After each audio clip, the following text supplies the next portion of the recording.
তো গাইস দেখো, আজকে ষষ্ঠীর দিন আমরা বেরিয়েছি, অনেকগুলো ঠাকুর দেখাও হয়ে গেছে। আর এখানে একটুখানি খাওয়ার জন্য বসে আছি আমরা। আর প্রচণ্ড গরম ছিল। দেখো তোমার দাদা এদিকে খাবার নিয়ে আসছে, কি জানি কি নিয়ে আসছে, এটা দেখো।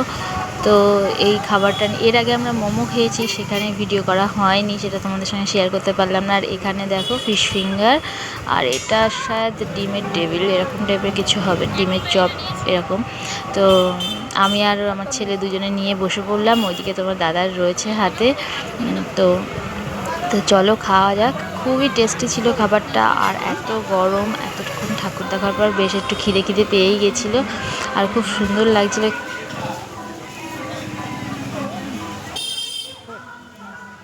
আর গানও চলছিল খুব সুন্দর, সব লোকজন বেশ ভালো লাগছিল।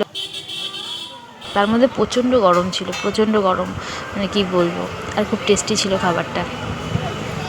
তো আমাদের মতো কে কে এরকম মানে ঠাকুর দেখতে বেরিয়ে এরকম রোড সাইডে দোকান থেকে খাবার কিনে খাও, সেটা আমাকে কমেন্ট করে জানিও। আর এইগুলো খাওয়ার পর একটুখানি কোল্ড ড্রিঙ্কস তো বানতা হয়, তো কোল্ড ড্রিঙ্কস নিয়ে নিলাম আমরা। আর এত ঠান্ডা ছিল না, মানে কি বলবো, খুব শান্তি তৃপ্তি হলো খেয়ে।